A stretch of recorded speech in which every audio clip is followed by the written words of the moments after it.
बिस्मिल्लाहिर्रहमानिर्रहीम। पाकिस्तान और दुनिया भर में लाखों देखने और सुनने वालों को नईद अहमद जिलानी का सलाम। नाज़रीन, आपको जिलानी जी यूट्यूब चैनल और फेसबुक पेज पर खुश आमदीद। उम्मीद करता हूँ आप जहाँ कहीं भी होंगे अपने अहल खाना समेत बाखैरियत होंगे, खुश भी होंगे और महफूज भी। नाज़रीन कराम, अपनी गुफ्तगू का आगाज़ करने से पहले तमाम ख़वातीन व हज़रात से ये गुजारिश है जो हमारे चैनल पर अभी नए हैं वो जिलानी जी यूट्यूब चैनल सब्सक्राइब फरमा लें ताकि रोज़ाना आप तक हमारी नई वीडियोज़ आसानी के साथ पहुँच सकें। बिला तहीर अपनी गुफ्तगू का आगाज़ करता हूँ। नाज़रीन कराम, जिस तरह आपको ये मालूम है कि पाकिस्तान तहरीक इंसाफ के चेयरमैन इमरान खान साहब ने सूबाई दोनों पंजाब और केपी के इन असम्बलियों की तहलील के लिए 23 दिसंबर बरोज़ जुम्मा का ऐलान किया। जैसे ही उन्होंने ऐलान किया, ये ऐलान इम्पोर्टेड हुकूमत और PDM वालों पर बिजली की तरह गिरा। उन्होंने सर जोड़ लिए, दौड़ भाग शुरू कर दी कि इस असम्बली को तहलील होने से ज़्यादातर उन्होंने तवज्जो जो रखी हुई है पंजाब असम्बली पे है, क्योंकि पंजाब भी सबसे बड़ा सूबा है। जिसकी पंजाब में हुकूमत होती है वो पूरे पाकिस्तान में उसी की हुकूमत होती है। तो उन्होंने भाग दौड़ शुरू कर दी। तो नाज़रीन कराम, जल्दी जल्दी में उन्होंने क्या किया कि उन्होंने तहरीक अदम एतमाद रात 9 साढ़े 9 बजे सूबाई असम्बली में जमा करवा दी। नाज़रीन कराम, एक तरफ वो दावे कर रहे हैं कि हमारे पास जो तादाद है MPs हज़रात की 186 वो पूरी है, तो हम अदम एतमाद कामयाब करेंगे। उसके बाद नए वज़ीर आला का ऐलान करेंगे मुशावरत के साथ। तो दूसरी जानब नाज़रीन कराम, उन्होंने गवर्नर के ज़रिए भी परवेज़ लाई साहब को ख़त लिखवा दिया कि आप अपनी अक्सरियत खो चुके हैं। मुझे शक है कुछ वजूहात उन्होंने लिखी ख़त में जो बिल्कुल वायलेट नहीं है कि आपके इख्तलाफात चल रहे हैं तादियों के साथ। आपने कबीना में भी आपके जो वज़रा हैं वो भी इस्तीफ़े दे रहे हैं वगैरह वगैरह। तो नाज़रीन कराम, सवाल ये पैदा होता है कि अगर उनके पास 186 उम्मीदवार मौजूद हैं, तादाद उनके पास मौजूद है, तो फिर उनको गवर्नर को कौन सी ज़रूरत पड़ी हुई थी। एक तरफ जब उनकी तादाद पूरी है, उन्होंने ये कर दिया है, तहरीक अदम एतमाद जमा करवा दिया है, तो फिर उसी पे यकीन रखें। अपनी 186 की तादाद 3 दिन के बाद और हफ्ते के अंदर अंदर वो पूरी करनी होती है, वो शो करवा दें, मामला ख़त्म, गेम ख़त्म, परवेज़ लाई वज़ीर आला ख़त्म हो जाएगा और इम्पोर्टेड हुकूमत की पंजाब में हुकूमत बन जाएगी। लेकिन नाज़रीन कराम, तस्वीर का दूसरा रुख देखें तो PDM वालों के सिर्फ़ ये फोके फ़ायर हैं, सिर्फ़ दावे ही हैं, उनके गबारे से हवा निकल चुकी है। क्योंकि ये सिर्फ़ मीडिया पे पैसा लगाकर अफवाहें, झूठी अफवाहें फैलाने की कोशिश में हैं। एक तरफ ये कहते हैं कि काफ लीग के जो उम्मीदवार हैं 6 उम्मीदवार वो शजात साहब का साथ देंगे। हमारी शजात साहब से मुलाकात हो चुकी है और वो 6 जो MP हज़रात हैं वो शजात साहब के कहने पे वोट करेंगे, जिसको वोट PMLQ के 6 उम्मीदवार कर देंगे। इसमें तो कोई अबहाम या शकूक व शुबहात वाली बात नहीं है कि वो वज़ीर आला बन जाएगा। लेकिन नाज़रीन कराम, अंदर की खबर रखने वाले ये ख़बर देते हैं कि शजात और परवेज़ लाई इन दोनों में कोई इख्तलाफ नहीं। इख्तलाफात अगर हैं तो नई जनरेशन में हैं, सालक हुसैन में हैं, मुनिस अलाही में हैं, हुसैन अलाही में हैं।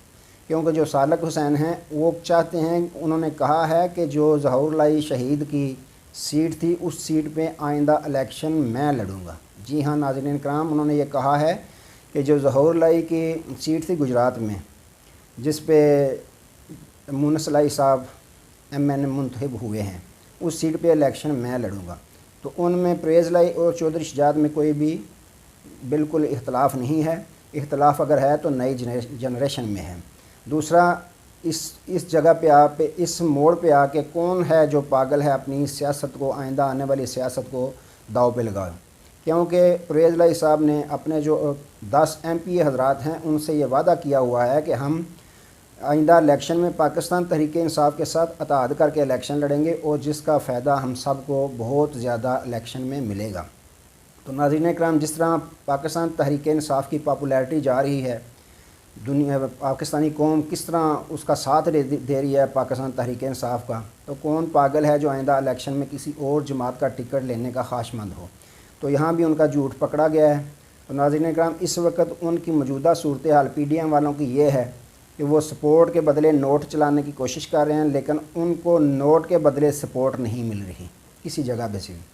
तो अब उन्होंने गवर्नर को भी इस्तेमाल किया। गवर्नर ने ख़त लिखा जिसका जवाब रात को ही जो स्पीकर सूबाई असम्बली सबतैन खां हैं उन्होंने दे दिया है। उन्होंने कहा है कि वो तो आइनी और कानूनी उनके पास इख्तियार ही नहीं कि जब सूबाई असम्बली या किसी भी असम्बली का अजलास जारी हो तो वो ख़त लिखने का मजाज ही नहीं। उनका ख़त बिल्कुल रद्दी की टोकरी में हमने फेंक दिया, जिसमें गवर्नर ने ये लिखा था आज 4 बजे यानी आज शाम 4 बजे तक परवेज़ इलाही जो हैं वज़ीर आला वो तमाद का वोट लें।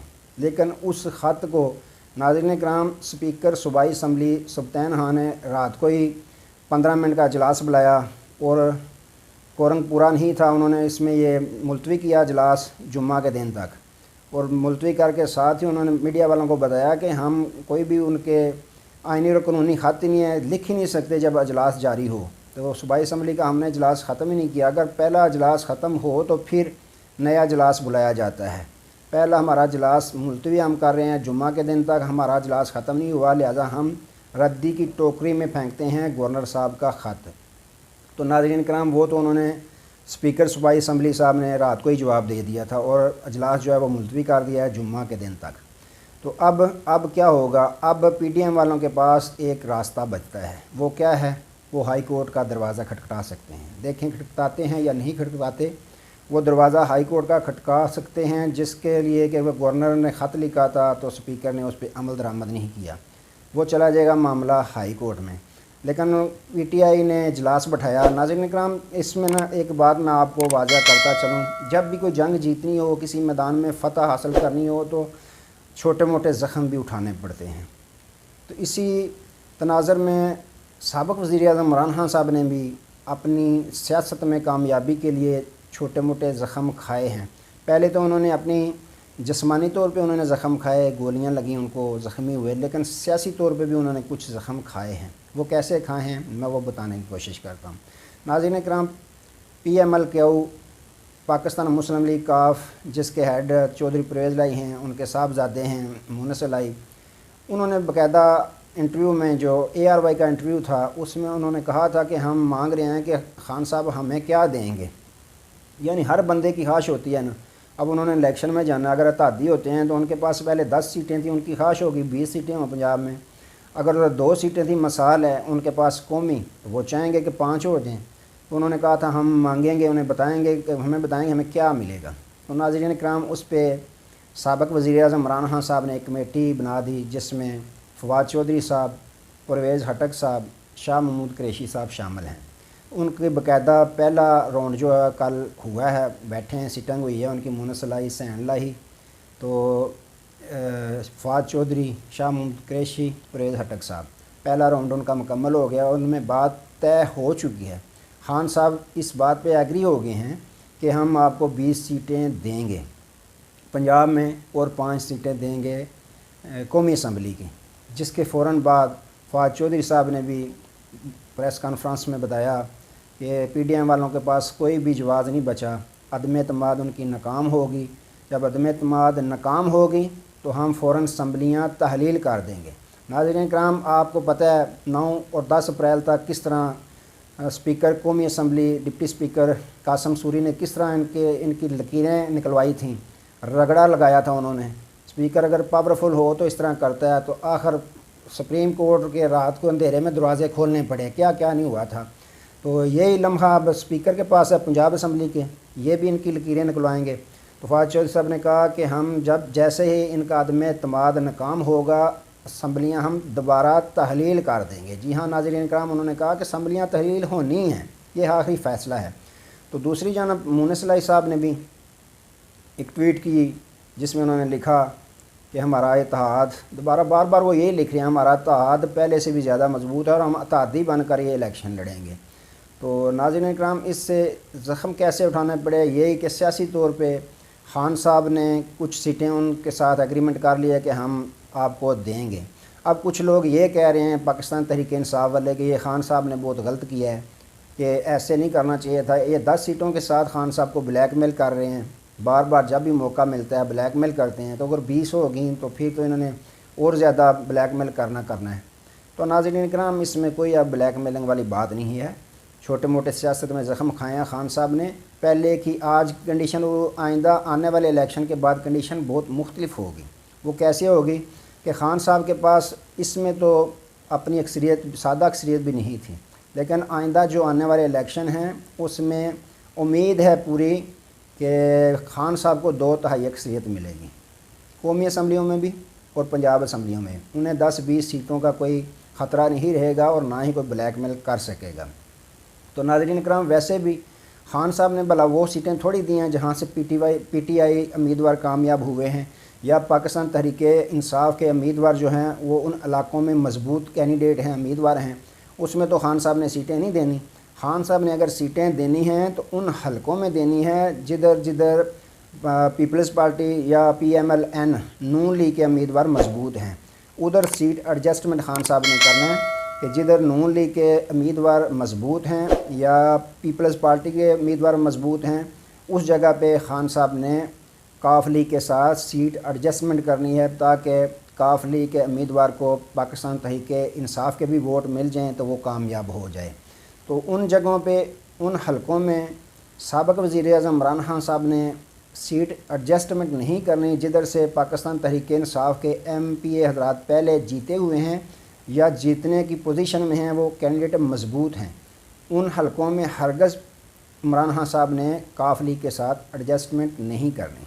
एडजस्टमेंट उसी जगह पे होगी जिधर से पहले तो काफ लीग के 10 उम्मीदवार MPA हज़रात जीते हुए हैं, एक तो होगी फ़ाइनल, वो जो 10 मज़ीद होंगी वो उन जगहों से, उन हलकों से खान साहब ने एडजस्टमेंट करनी है जिधर पाकिस्तान तहरीक इंसाफ का उम्मीदवार कमज़ोर है, नून लीग का या दीगर जमातों का उम्मीदवार मजबूत है, उसमें सीट एडजस्टमेंट करनी है खान साहब ने कि PMLQ का उम्मीदवार जो है उसको पाकिस्तान तहरीक इंसाफ के लोग वोट देंगे। तो यूँ नाज़रीन इकराम, उनकी यानी कि मुकम्मल मुशावरत हो चुकी है, खान साहब मान चुके हैं, एग्री हो चुके हैं कि हम आपको 10 सीटें और अजाफ़ी देंगे पंजाब में। तो उनकी बातचीत मुकम्मल हो चुकी है।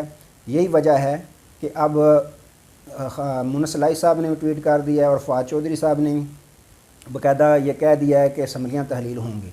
तो नाज़रीन इकराम, दूसरी जानब अगर परवेज़ लाई की तरफ रुख करें तो परवेज़ लाई साहब ने उस दिन ये भी बयान दिया था कि एस्टैब्लिशमेंट चाहती है कि ये असम्बलियाँ अपनी मुद्दत पूरी करें, और अगर मैं ख़ुद अपनी पार्टी का वज़ीर आला होता तो मैं अगस्त तक इन असम्बलियों को मैंने चलाना था। तो नाज़रीन इकराम, यार लोगों का कहना है कि अगर इस्टेब्लिशमेंट परवेज़ लाई साहब को ये कह दे कि खान साहब का साथ छोड़ दें तो परवेज़ लाई साहब 1 सेकंड भी ना लगाएं और खान साहब का साथ छोड़ दें। ये उनका सिर्फ सियासी बयान है। इस्टेब्लिशमेंट इसमें बिल्कुल न्यूट्रल इस वक्त तक नज़र आ रही है, जिसका वाज़ह सबूत है कि परवेज़ लाई साहब बैठे हुए हैं, हारे हुए नज़र आते हैं, चेहरा मुरझाया हुआ नज़र आता है, लेकिन उसके बावजूद मुनस लाई साहब जलती पे जो है वो मट्टी डालने की कोशिश करते हैं, बुझाने की कोशिश करते हैं, कहते हैं हम अतादी हैं, अतादी ही रहेंगे। तो इसमें कोई भी इस्टेब्लिशमेंट किरदार अदा नहीं कर रही। फ़िलहाल इस वक्त तक इस्टेब्लिशमेंट न्यूट्रल नज़र आ रही है। तो खान साहब ने भी नाज़रीन इकराम इसीलिए ये गैप रखा था हफ्ते का, हालांकि उसी रात को वो असम्बलियाँ तहलील कर सकते थे, लेकिन प्लेयर आदमी हैं, खिलाड़ी आदमी हैं, उन्होंने देखा कि किस तरह इनको जलील करते हैं PDM वालों को। तो एक हफ़्ता उन्होंने इसीलिए दिया था। तो आप देख रहे हैं PDM वाले दौड़ें लगा रहे हैं, उनकी दौड़ें देखने के काबिल हैं। कभी शजात से शहबाज शरीफ, कभी आसिफ ज़रदारी शहबाज शरीफ से, कभी शजात से, सारे भाग रहे हैं, लेकिन उनको हाथ कुछ भी नहीं आना। इस वक्त अगर सियासत का कोई चैम्पियन है, खिलाड़ी है, कप्तान है तो सिर्फ इमरान खान है। तो नाज़रीन इकराम, ये मामलात आज तक चल रहे हैं। अल्लाह ताला मुल्क पाकिस्तान की खैर फरमाए, अल्लाह ताला हम सब की खैर फरमाए।